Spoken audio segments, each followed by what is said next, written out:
Whispers. I'm here to keep you company while you sleep or meditate or whatever it is you do. I don't care. Today we're going to be reading from Reddit's Today I Learned subreddit. So maybe we'll learn some stuff, maybe we won't. Guaranteed will be boring enough to put us to sleep. Are all my things recording? Okay, I've got the screen recording, I've got the video recording, and I have the audio recording. Yeah, we're good to go. Today I learned a bank robber in France made a fictitious coded document which he claimed as evidence during his trial. While the judge was distracted by the document, Albert Spaghiari jumped out of a window, landing safely on a parked car and escaped on a waiting motorcycle. He was never seen again. That was a lot to take in. Okay, a bank robber in France made a fictitious coded document which he claimed as evidence during his trial. Okay, so some sort of a puzzle, right? A code. While the judge was distracted by the document, I'm assuming the robber was this guy, Albert Spaghiari, jumped out of a window, crazy, landing safely on a parked car and escaped on a waiting motorcycle. That all sounds so crazy because really it sounds like something that would happen out of a comedy. Like, the judge is an idiot, right? Was there anyone else in that court? Like, no one is seeing him. Hey, I have a story, actually. This is kind of interesting. One time in high school, I jumped out the window because it was Valentine's Day and I wanted to visit my girlfriend and it was the only way out of the school. Oh, true story. Yeah. But that relationship ended poorly. But anyway, the next day when the principal called me into the office to find out what happened, I made up this story saying I needed to throw up really bad and that I was so vain I wouldn't let anyone else see me, so I immediately jumped out the window to throw up, and she believed me and I didn't get in trouble. Let that sink in. There's no way she actually believed me. I think she just felt sorry for me, so she's like, alright, fine, I won't expel you or anything. So that happened. Hey, anyway, I want to click on the comments because this robber thing seems really weird. Okay, first comment. TIL, getting a Magic Eye poster submitted as evidence may be my way to sail out of prison. And then Hotel 23 says, it's a schooner. I have nuclear arms, says you dumb bastard. It's not a schooner, it's a sailboat. And Hotel 23 saying a schooner is a sailboat. Stupid head. For those of you that don't understand those references, they are from Mallrats, Kevin Smith film from, I'm going to say, mid-90s. Yeah, mid-90s. It was good. I liked it. Having said that, I do not like what Kevin Smith did to He-Man, and I am very upset about that because I was really big on He-Man when I was a kid. And it's like all the trailers pitched He-Man being in this show, and talking about the new Masters of the Universe. They kill He-Man in it, and I was really pissed. And then he gloats about killing him twice. Blah blah blah. I don't like him for doing that. But Mallrats was solid. I liked it. Then again, I haven't seen it in like 20 years, so who knows? The question is, do I wait for this plane overhead to pass or not? This is because it's like you can hear it right now. I don't know if people like the sound of planes in their whisper videos or not, and I also don't even know if this sound of me whispering is going to drown out the sound of the plane, so I guess I'll hear it on playback. But anyway, yeah, if you could do me a favor, the one person that's going to watch this, because this is a first video, I've put out YouTube channels before and there are no views that are, you don't get any views at first, pretty much, so I would actually be really surprised if even one person watches this video. So that one person, if you could please comment and tell me whether or not you are okay with vehicles in the background on whisper videos or airplanes or any of that stuff. And then we'll see what happens. Okay. Second TIL. Alright, today I'll 58,000 upvotes. This is going to be awesome, I'm sure. Today I learned that when Wayne Rogers left MASH, the producers tried to sue him for breach of contract. They discovered that Rogers had never actually signed his contract, gangster, having objected to a morals clause, and that he had been a free agent the entire time. Yeah, that deserves the upvotes. That is awesome. And how crazy is that they didn't check to see if his contract was actually signed? Dude, Wayne Rogers, never heard of him. I know, MASH was a hugely popular show. I just didn't watch it much.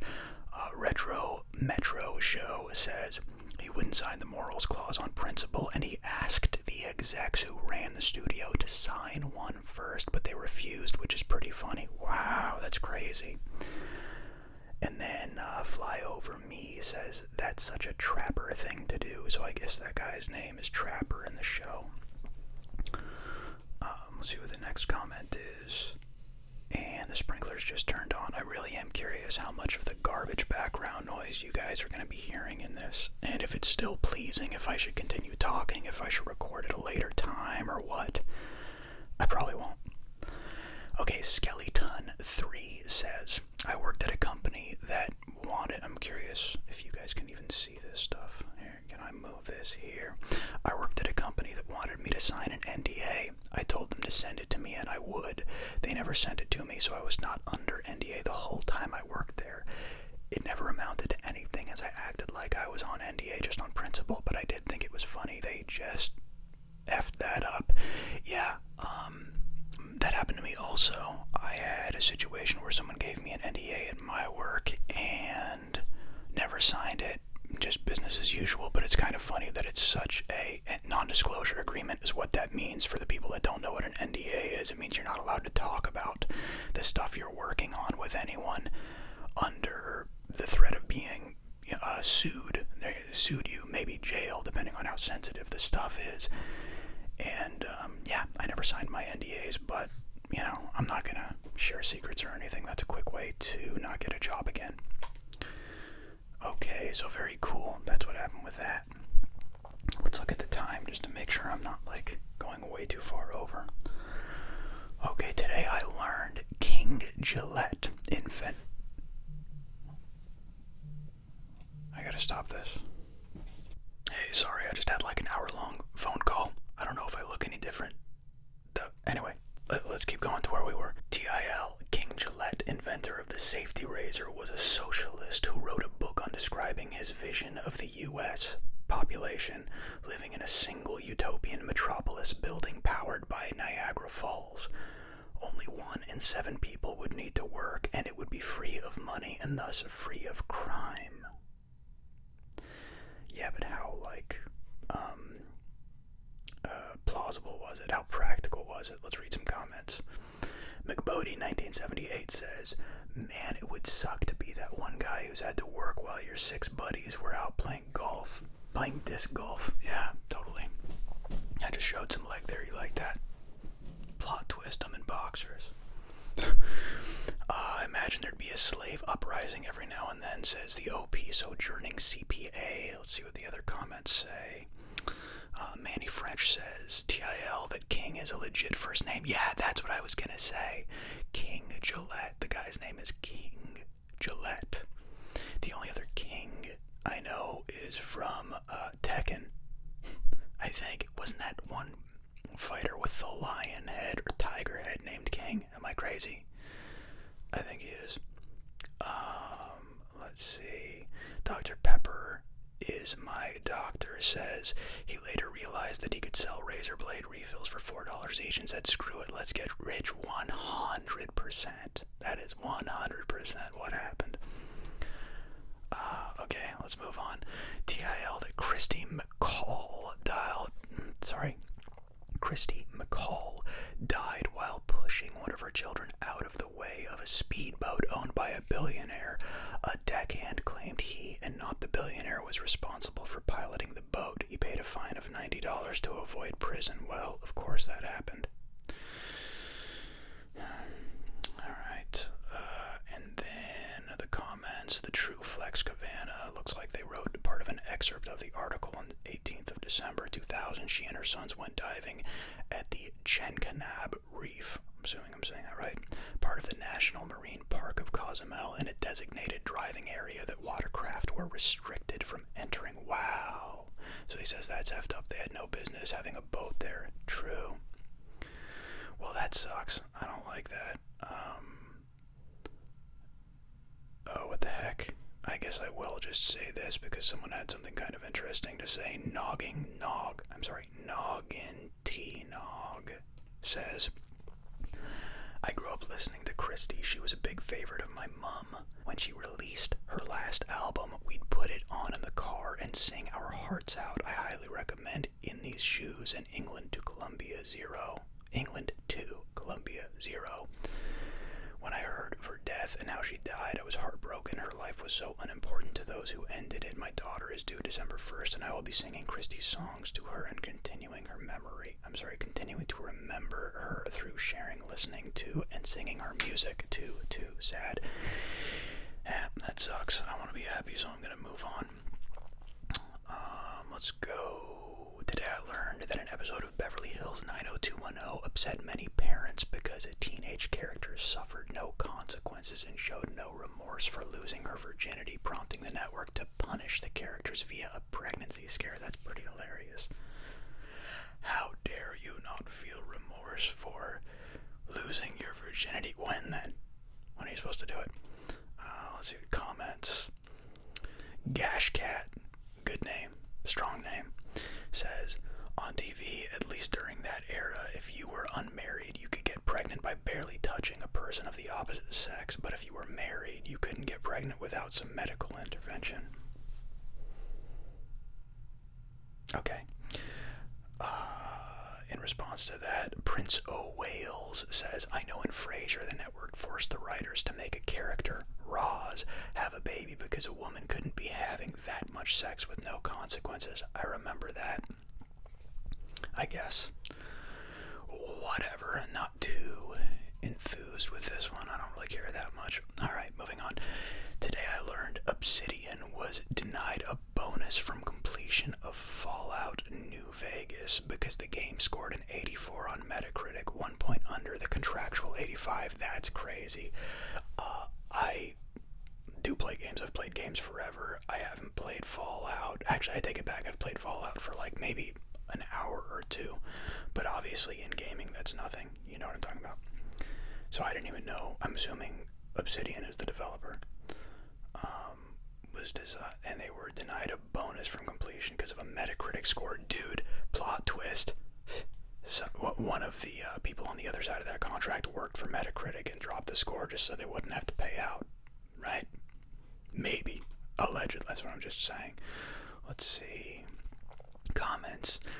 Mies the Dapper says, yesterday I learned that Chris Avallone and Obsidian, I'm assuming it's Avallone, and Obsidian held no ill will towards Bethesda because they never asked for the bonus. It was offered by Bethesda. Oh, okay, cool. Cool.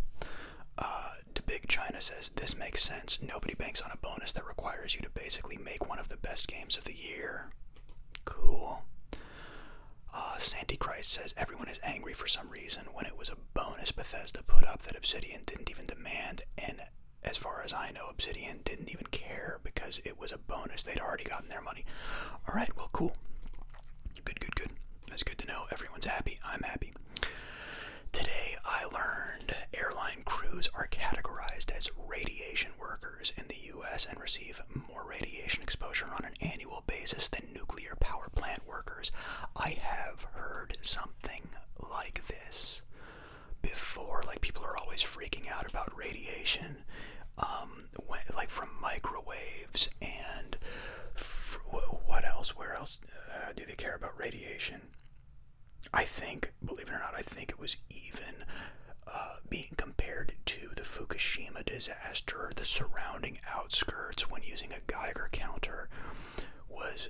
Now, dude, feel free, leave a comment if you're the one person watching this, whether or not this is BS, but the surrounding areas when on a Geiger counter were still lower than the radiation you're exposed to on an airplane. What distance? I don't know if that even matters, but yeah. DVD Maven says, when I was on submarines, it was made very clear to never wear my radiation monitor on a plane. In fact, they preferred it stayed on the sub. Even going into a brick building could raise the reading. I'm going to wait for that motorcycle to pass, and I'm going to reread this really quick. When I was on submarines, it was made very clear to never wear my radiation monitor on a plane. Why?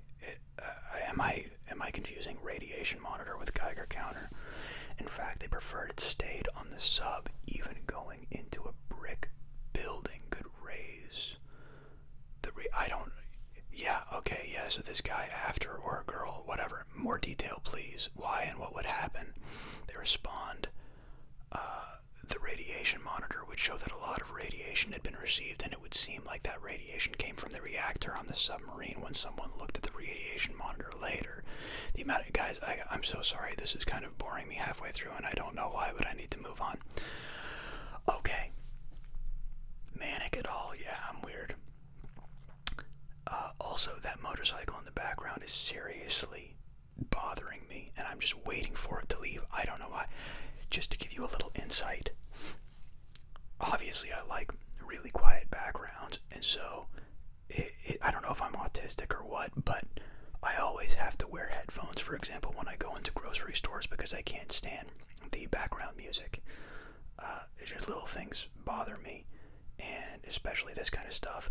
And I happen to live somewhere where there is a windy hill, so cars that go up and down this hill take forever to pass, including motorcycles, because it takes 1,000,000 years for the motorcycle to wind through this damn hill.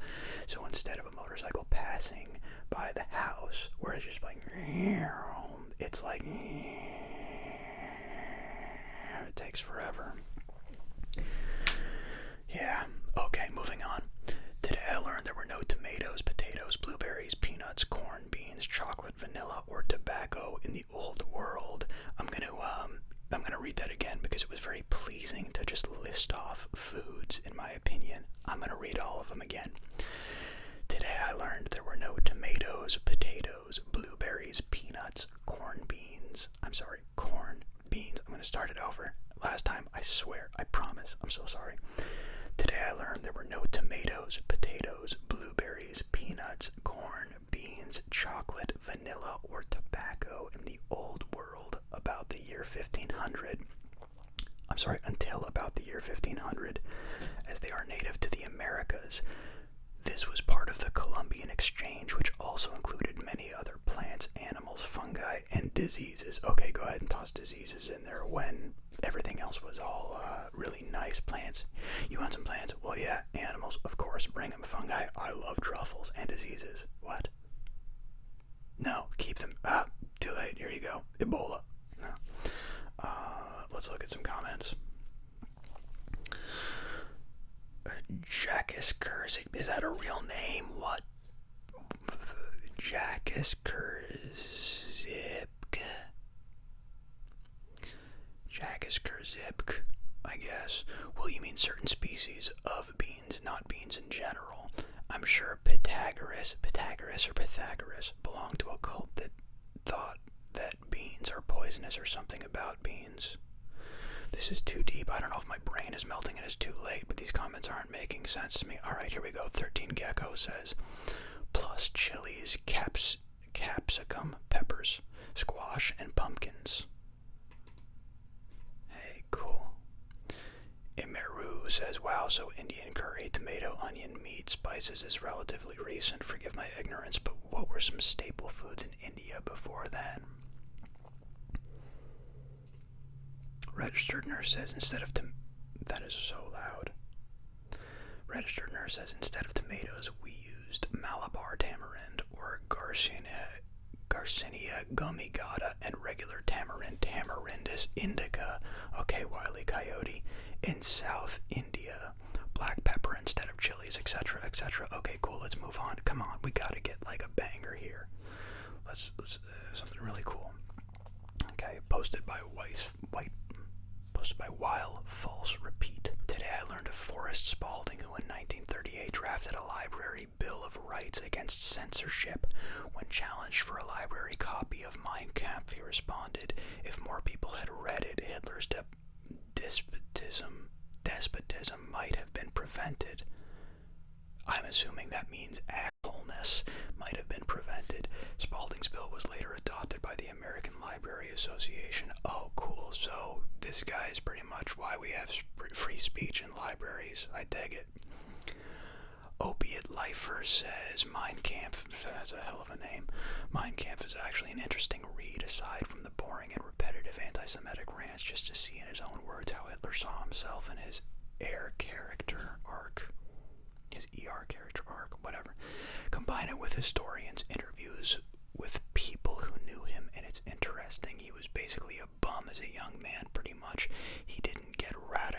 still after serving in World War I. He has a raging case of PTSD, it seems to me. It serves to humanize a man portrayed as a cartoon villain. If reading it turns you into a white supremacist, you have the IQ of a potato. Lol. That's funny. I like that.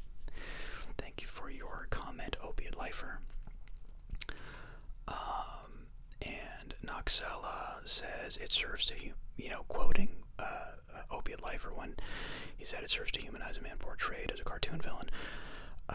This person, Noxella, responds, people are scared to learn that villains are humans too. There is a very powerful and prevalent belief that evil is somehow unique, eternal, and yet separate from those of us who we considered good.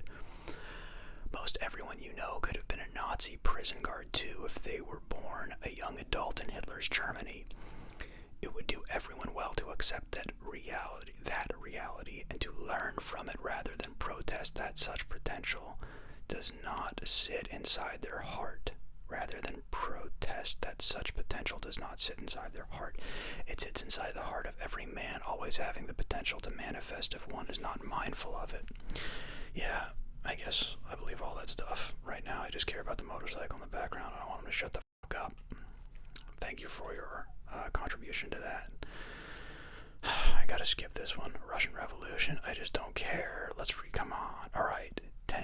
10,000 upvotes. Let's go. Today I learned when Michael Jordan said he wore his UNC basketball shorts under his uniform in every NBA game in the Space Jam 1996 film, he was in fact telling the truth. Yeah, I read this yesterday, and I didn't know he said that, so the fact that he's telling the truth about it, that's like, I didn't know either, so that is very cool. Snorb says, hey, I wash them after every game. Alright, whatever. Let's do one more, and then I'm going to get something to sleep and go to sleep because I can't deal with all the background noise. Alright. This one doesn't have many upvotes, but maybe it's cool. Today I learned that the Blade Runner director's cut only exists because a Warner Brothers executive accidentally gave a theater Scott's personal cut, which he had left in a screening room. His cut garnered critical acclaim, prompting Warner Brothers to allow him to make an official version. That's cool. I dig it. Zombaromcom says, I don't know why he saved my cut. Maybe in those last moments he loved the film more than he ever had before. Not just his film, anybody's film, my film. All he'd wanted were the same answers the rest of us wanted. Where did I come from? Where am I going? How long can this narration go on? All I could do was sit there and watch him release it. I don't know what these people are talking about. Jen Glasser says, I just watched Blade Runner for the first time ever yesterday, and I really liked it. Movies don't always age well, but I feel like this movie is very watchable by today's standards. I like Blade Runner. I like dystopian stuff, and I like movies in general. Dumb thing to say, but it's true. Some people don't like movies. It's weird when you talk to someone, you're like, what's your favorite movie? And they're like, I don't watch movies. Like, oh, you don't watch TV, and you're one of the... I get it. Yeah, okay, cool. You're so deep and mysterious. Sorry. Yeah, I was thinking of doing a movie details, of going over movie details rather than just a today I learned. The problem with movie details is they're really hit or miss. By movie details, I'm talking about the Reddit sub movie details, because I like them. I don't know if they would translate well, though, because there's a lot, translate to this, to the whisper video kind of thing, because, obviously it's auditory. So you're listening to this. The one person watching this is listening to this. And you're probably listening to it, if you're using it for what this stuff is purposed for, the whispering, the ASMR and stuff like that, to go to sleep. And you're not going to be actually watching the screen. You're not going to be like watching the clips and the images and the text or anything of the posts at hand in movie details.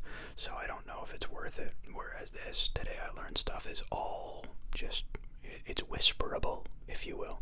So I gotta figure out more whisperable stuff. If you are that one person watching this, and you even made it this far to the end of the video, which is absolutely incredible, leave that as a comment. What do you want me to whisper? I'll do it just for you, because because you've earned it. That would be absolutely incredible. Okay.